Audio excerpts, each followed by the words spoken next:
Alcoholism ప్రపంచంలో కొన్ని కోట్ల మంది మద్యపానం చేస్తుంటారు. కానీ వాళ్ళందరూ వ్యసనపరులు కాదు. మరి మద్యపాన వ్యసనాన్ని సామాజికంగా తాగే వారి మధ్య తేడాని తెలుసుకోవడం ఎలా? ఆల్కహాలిజం అంటే మద్యపానాన్ని ఒక వ్యసనంగా ఎప్పుడు గుర్తిస్తామంటే, ఎప్పుడు ఒక రోగంగా నిర్ధారిస్తామంటే పేషెంట్ శారీరకంగా మానసికంగా మద్యం మీద ఆధారపడినప్పుడు. అతని ఆరోగ్యం క్షీణిస్తున్నా, అతని పని తగ్గిపోతున్నా, కుటుంబ సంబంధాలు పాడైపోతున్నా, సామాజిక స్థాయి తగ్గిపోతున్నా అతను తాగుతూనే ఉంటాడు. ఎందుకంటే అతను మానాలనుకున్నా అతని శరీరము మనసు తాగుడుని అసలు మాననివ్వవు. కాబట్టి అతను తాగడం తప్పనిసరి అవుతుంది. లేకపోతే విత్డ్రాయల్ లక్షణాలు అనే కొన్ని అవలక్షణాలు కనిపిస్తాయి. అందులో భాగంగా అతనికి వణుకు పుట్టొచ్చు, అసహనానికి లోనవ్వచ్చు, వాంతులు కావచ్చు, ఆకలి తగ్గిపోవచ్చు, నిద్ర పట్టకపోవచ్చు, ఆఖరికి ఒక్కోసారి మానసిక వ్యాధి లక్షణాలు కూడా కనిపించవచ్చు. కాబట్టి ఇదే దానికి నిర్వచనం. ఇలాంటి లక్షణాలు కనిపిస్తే మీకు మద్యపాన వ్యసనం అన్న సమస్య ఉన్నట్టే.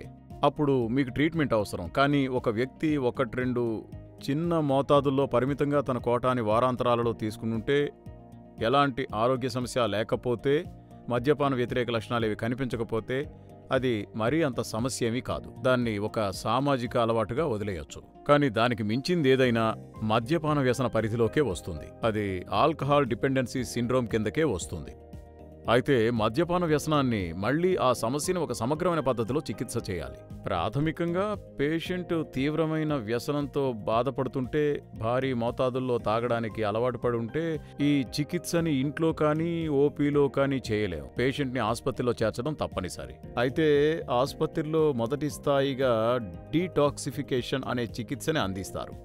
అందులో భాగంగా అతనిలో కనిపించే అవలక్షణాలను, వేరే దుష్ప్రభావాలను తగ్గించేందుకు మందులిస్తారు. అతని శారీరక వ్యవస్థ నుంచి మద్యాన్ని తొలగించాల్సి ఉంటుంది.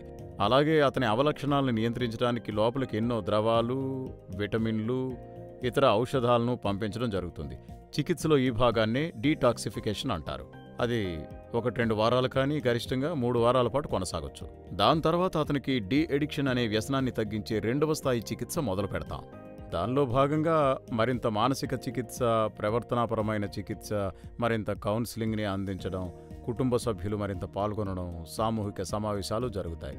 వాటితో పాటు పేషెంట్లో ఇంకా ఏమైనా లక్షణాలు కనిపిస్తుంటే, అంటే నిద్ర పట్టకపోవడం, శరీరం వణుకుతుండడం, అసహనానికి లోను కావడం, మానసిక ఒత్తిడికి లోనవడం వంటి లక్షణాలు కనిపిస్తే వాటి వైద్యాన్ని కొనసాగించడం జరుగుతుంది. ఇవన్నీ మద్యపాన వ్యసనానికి చికిత్సలు.